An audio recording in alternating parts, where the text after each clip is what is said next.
So we end up recognizing that social ideals, and this is obvious, right? Social ideals influence judgments. If I have a social ideal, right? If I set a norm, you think about it, a social norm, that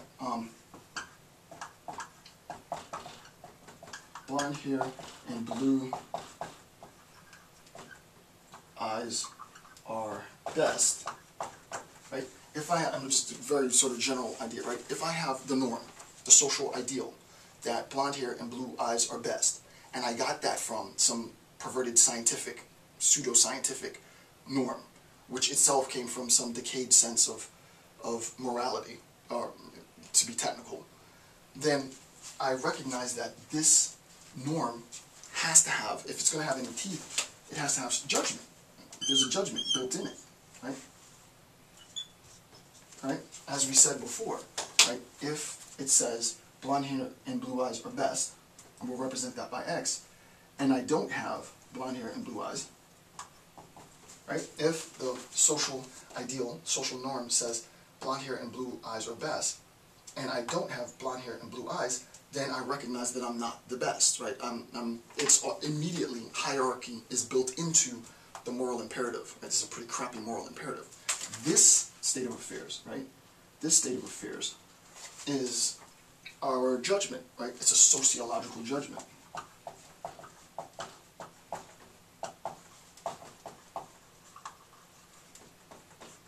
Right? It's a sociological judgment. This ought, this command, this must, this will, right? So if our social ideal, if our social norm is blonde hair and blue eyes are best, then our judgment has to be that if you don't have blonde hair and blue eyes, then you're not the best, right? So we see how we've transitioned from, and this is, I mean, Nietzsche is, I mean, people can say what they want about Nietzsche. It's amazing, right? The scientific norms have been translated into sociological norms, have been translated into sociological judgments, have been translated into, finally, anti-biological stance, right, in anti-biology. Same thing, this is all within footnote 53. Footnote 53, very, very important note, page 33 of the Kaufman translation. Quote, but this judgment is anti-biological. This is Nietzsche, right, verbatim. But this judgment, what judgment is that? The sociological judgment. But this judgment is anti-biological, is itself a fruit of decadence of life. And obviously we see through hypothetical syllogism that it follows, right?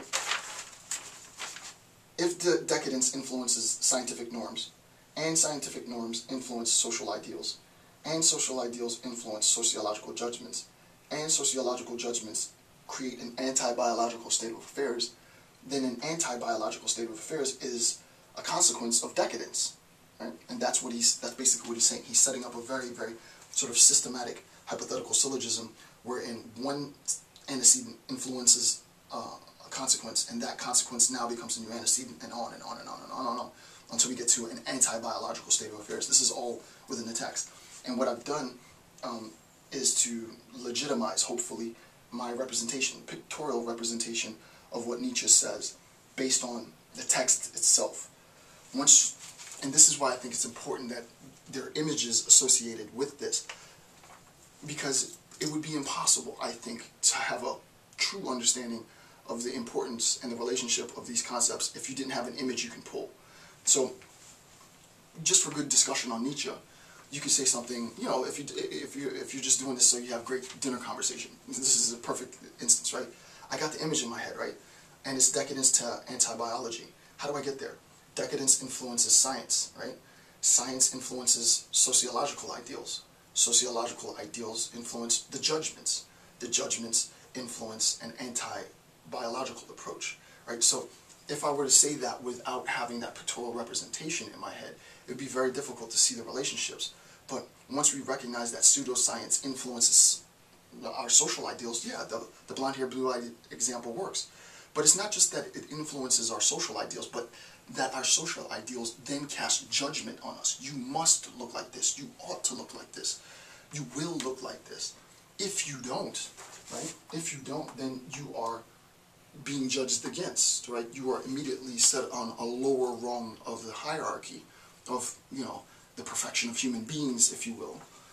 And that becomes problematic. According to Nietzsche, this is where resistance kicks in. I have to, women have to reject a moral imperative that is based on this perverted sort of anti-biological state of affairs, right? So I think it's very important. I think what Nietzsche has said up until this point definitely has applications for marginalized theoretics. And my point in here, in this discourse, is to really draw emphasis to Note 53. For me, Note 53 is very, very important. I'll return to Note 53 again in association with some previous notes so that we can do some more complex sort of organization of Nietzsche's thought. With that, I want to conclude this segment of the series. I want to thank you for taking the time to watch my videos. I'm Dr. Jason J. Campbell. Have a good day.